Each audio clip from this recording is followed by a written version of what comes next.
Hello guys, आप लोग का स्वागत है मेरे इस चैनल में एक बार फिर से।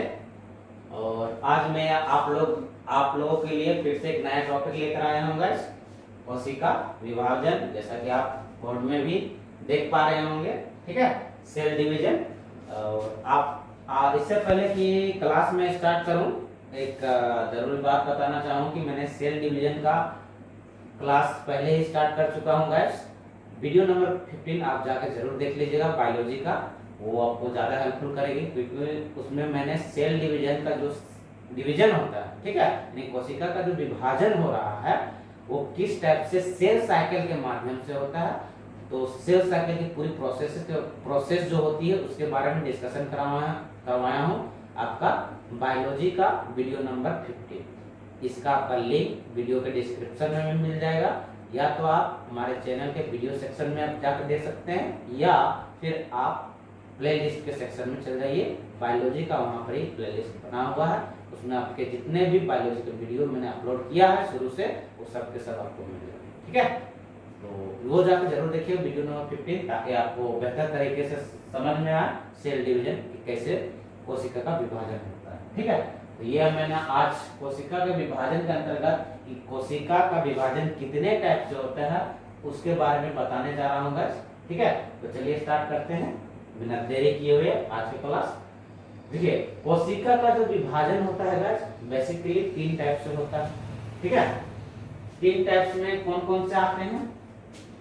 एक आता है असूत्री विभाजन, जिससे माइटोसिस कहते हैं इंग्लिश में। दूसरा आता है समसूत्री विभाजन, जिसको इंग्लिश में माइटोसिस कहते हैं। और तीसरा आता है आपका अर्धसूत्री विभाजन, जिसको कहते हैं हम मियोसिस कहते हैं, ठीक है। तो कोशिका का विभाजन जो होता है बेसिकली 3 टाइप से होते हैं, यानी कि 3 टाइप से होते हैं, ठीक है।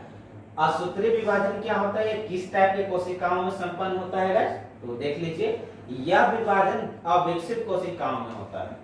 हमारा जो कोशिका का जो विभाजन तो होता है गाइस 3 टाइप से, लेकिन असूत्री वाले जो विभाजन होते हैं वो किस प्रकार के जीवों में होते हैं?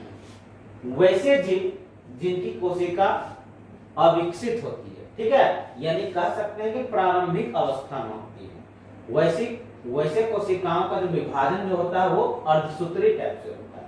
और इसके अंतर्गत कौन कौन से जीव जो आते हैं वो मैंने एग्जाम्पल के माध्यम से लिखा है कि जीवाणु हो गए, इनका विभाजन जो होता है, इनके जीवाणु में जो कोशिकाएं पाई जाती है, जो कि जितने भी हैं आपका एकल कोशिकाएं हैं, ये एकल टाइप की कोशिकाएं हैं। जितने भी जीवाणु हो गए, नीलहरी शैवाल हो गए, यीस्ट हो गया, अमीबा तथा प्रोटोजोआ, आप जितने भी एग्जांपल देख रहे हैं यूनिसेलुलर ऑर्गेनिज्म है, ठीक है, ध्यान रखिएगा। तो इनका जो कोशिका का जो विभाजन होता है वो अर्धसूत्री विभाजन के माध्यम से होता है, ये जान लीजिएगा, ठीक है। इसलिए यह विभाजन अविकसित कोशिकाओं में होता है, यानी कहने का मतलब हो गया अर्धसूत्री जो विभाजन होता है वो अविकसित टाइप की जो कोशिका होती है, अनडेवलपमेंट जिसको बोल सकते हैं, ठीक है, वैसे कोशिकाओं में अर्धसूत्री यानी कि माइटोसिस की प्रक्रिया के द्वारा कोशिकाओं का विभाजन होता है।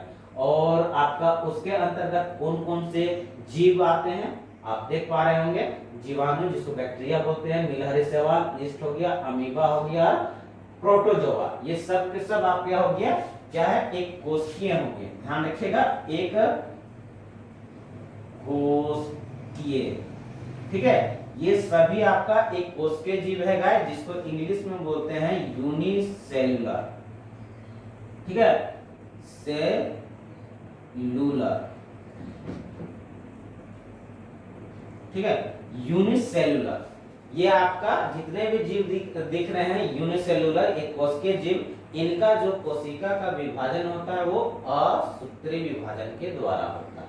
ये अच्छी तरह से आप समझ लीजिए। नेक्स्ट हमारे बचते हैं 2 टाइप के विभाजन, समसूत्री विभाजन और अर्धसूत्री विभाजन, यानी कि माइटोसिस और मियोसिस। ये दोनों का जो होता है गाइस, ये किस टाइप की कोशिका में संपन्न होते हैं? तो ये आपका मल्टी सेल्यूलर, ध्यान रखिएगा, मल्टी सेल्यूलर टाइप की जो जीव होते हैं, यानी कि बहुकोशिकीय,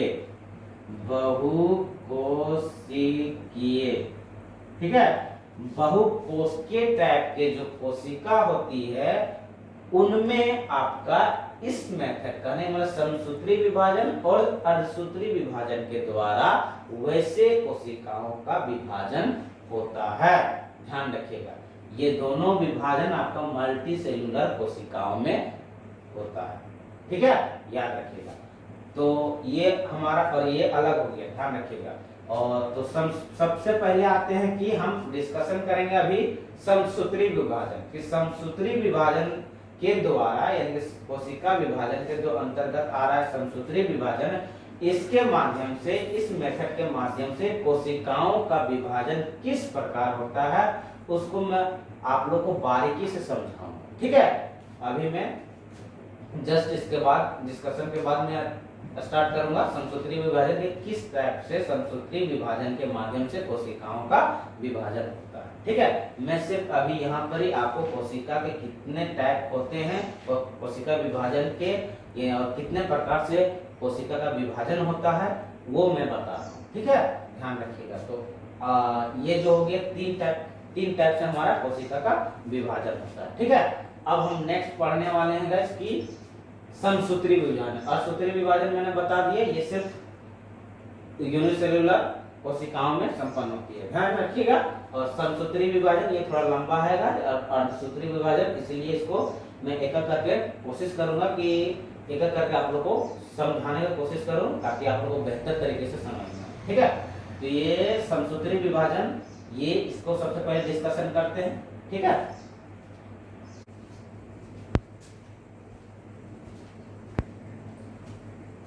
अगला जो हमारा टाइप है गाइस कोशिका विभाजन का वो है समसूत्री विभाजन। ठीक है, समसूत्री विभाजन के अंतर्गत किस टाइप से कोशिकाओं का विभाजन होता है उसको जानने से पहले हम कुछ एग्जाम के अकॉर्डिंग जो वीवीआई पॉइंट्स होते हैं उनके बारे में पहले डिस्कशन कर लेते हैं। ठीक है, जो हमारे एग्जाम में पूछे जाने वाले क्वेश्चन हैं उनको जान लेते हैं गाइस। कोशिका विभाजन का किस प्रकार से डिवीजन होता है, कोशिका विभाजन के अंतर्गत समसूत्री विभाजन के अंतर्गत आपका किस प्रकार कोशिका का विभाजन होता है उसको जानने से पहले गाइस हम इसको डिस्कशन कर लेते हैं जो हमारे एग्जाम के अकॉर्डिंग मोस्ट वीवीआई पॉइंट बनने वाले हैं। ठीक है, ये सब के सब आपके मोस्ट वीवीआई पॉइंट से गाइस ध्यान रखिएगा।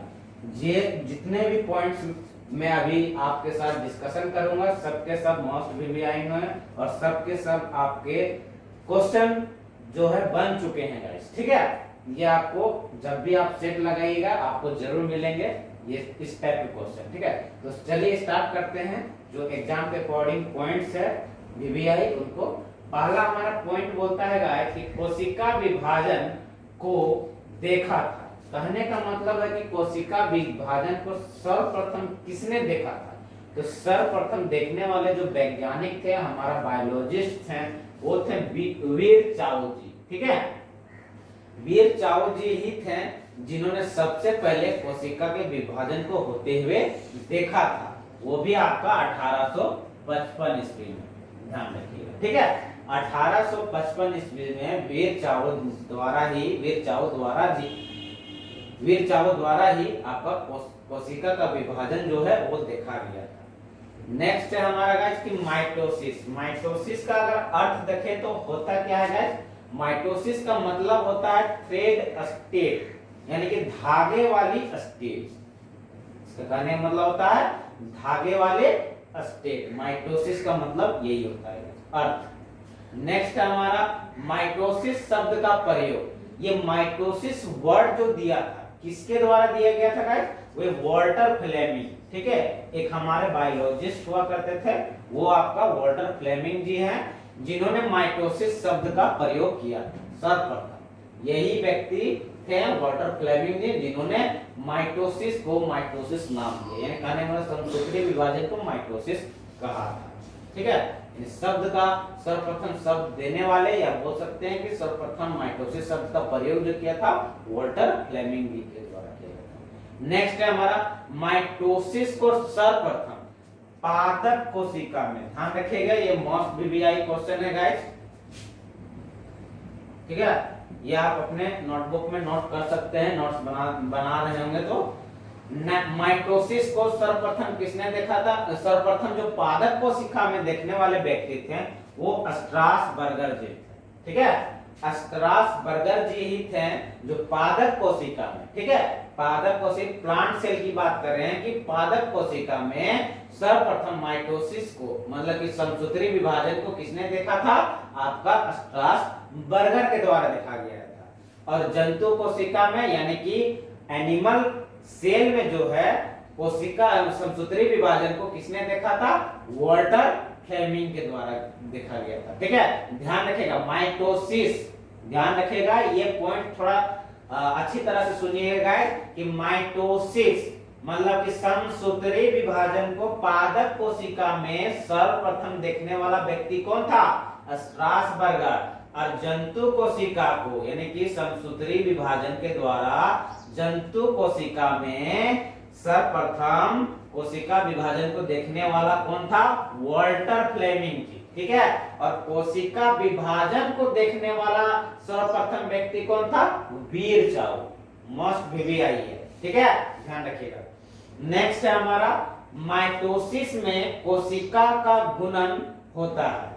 माइटोसिस प्रक्रिया के द्वारा जो कोशिका विभाजन का जो मेथड है माइटोसिस यानी कि समसूत्री विभाजन, इसके द्वारा क्या होता है? कोशिकाओं का गुणन होता है, 1 से 2, 2 से 4, 4 से 16 इस टाइप से। ठीक है, तो माइटोसिस में कोशिकाओं का गुणन होता है जिससे क्या होती है? कोशिकाओं की संख्या जो होती है वृद्धि होती है, यानी कोशिकाओं की संख्या जो है बढ़ती चली जाती है। ठीक है, और बात करें हम लोग का मानव एक मल्टी सेल्यूलर है गाइस। मल्टी सेल्यूलर कोशिका मल्टी सेल्यूलर के अंतर्गत आते हैं, बहुकोशिकीय के जीव के अंतर्गत आते हैं। तो हमें भी क्या होती है? माइटोसिस की प्रक्रिया होती है जिसके अंतर्गत हमारी जो कोशिका हैं करोड़ों अरबों कोशिका वो जो बनती है वो माइटोसिस के द्वारा ही बनती है। ठीक है, हमारे जो शरीर में कोशिकाओं का जो वृद्धि होता है, ठीक है, वो किसके माध्यम से होता है? माइटोसिस की प्रक्रिया के माध्यम से। ठीक है, तो माइटोसिस एक ऐसी प्रक्रिया है जिसके माध्यम से कोशिकाओं का क्या होता है? गुणन होता है, और जिससे क्या होती है? कोशिकाओं की संख्या में वृद्धि होती है। ठीक है, ये पॉइंट्स आपके 1 2 3 4 पॉइंट्स हुए जो सब के सब आपके वीवीआई है। ठीक है, माइटोसिस हमारा जो अगला पॉइंट है गाइस समसूत्री विभाजन का जो एग्जाम के अकॉर्डिंग मोस्ट वीवीआई पॉइंट्स बनते हैं वो है, अगला पॉइंट है माइटोसिस काई कोशिकाओं यानी कि सोमैटिक सेल। ठीक है, इसका कहने का मतलब है माइटोसिस की जो प्रक्रिया होती है वो काई कोशिकाओं में भी होती है। ध्यान रखिएगा, हमारा बॉडी भी एक मल्टी सेल्यूलर है, तो ध्यान रखिएगा कि माइटोसिस की जो प्रक्रिया होती है हमारे अंदर वो कौन से सेल में होती है? काई कोशिकाओं में। ठीक है, ये मोस्ट वीवीआई बनता है, ये आपका एग्जाम में पूछा जा चुका है गाइस, ध्यान रखिएगा। ठीक है, माइटोसिस की जो प्रक्रिया होती है वो पूछा गया है एग्जाम में कि किस कोशिकाओं में होता है, तो ये आपका काई कोशिकाओं में होता है। ठीक है, जिसको सोमैटिक सेल बोलते हैं इंग्लिश में। ये मोस्ट वीवीआई है, पॉइंट आप नोट कर सकते हैं इसको अपने नोटबुक में।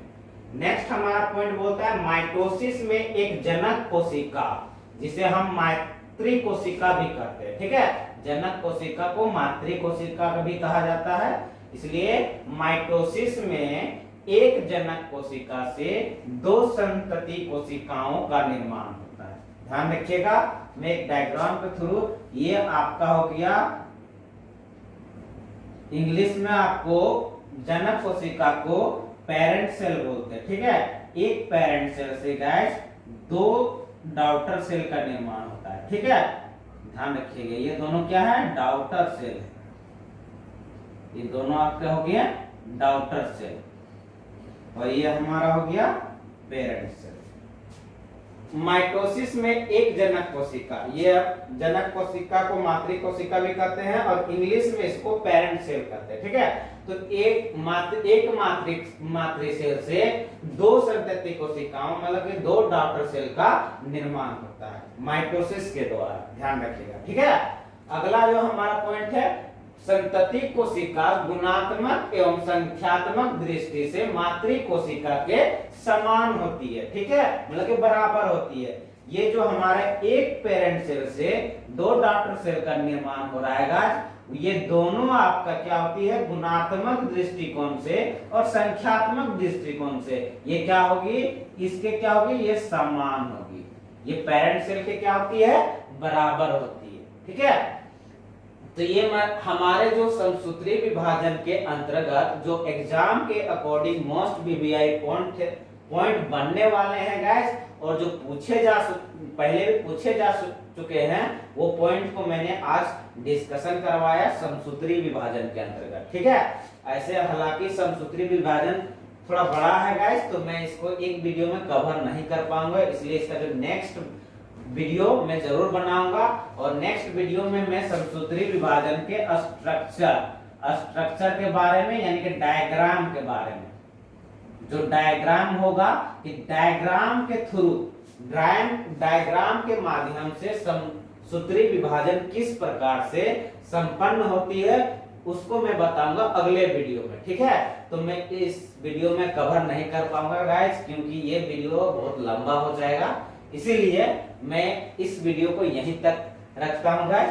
ये जो मैं आज आप लोग को डिस्कशन करवाया, ये मोस्ट बीबीआई पॉइंट्स बनते हैं, चाहे तो आप अपने बुक में, नोटबुक में जरूर लिख सकते हैं इसको, क्योंकि गाइस ये अक्सर आपको एग्जाम में जितने भी पॉइंट अब मैंने आज डिस्कशन करवाए मिलेंगे ही मिलेंगे एग्जाम में। ठीक है, और सेट अगर आप लगाते होंगे तो जरूर ये आपको क्वेश्चन समझ में आया होगा कि ये आपको जरूर मिला होगा गाइस। ठीक है, बायोलॉजी के सेक्शन, बायोलॉजी वाले क्वेश्चन में। ठीक है, तो आज का वीडियो मैं यहीं तक ले रखता हूँ। नेक्स्ट वीडियो में समसूत्री विभाजन का अगले पार्ट में मैं बताऊंगा कि डायग्राम के थ्रू समसूत्री विभाजन कैसे संपन्न होती है, उससे रिलेटेड वीडियो में बनाऊंगा। ठीक है, तो आज के लिए इतना ही गाइस, मिलते हैं अगले वीडियो में जल्द ही गाइस।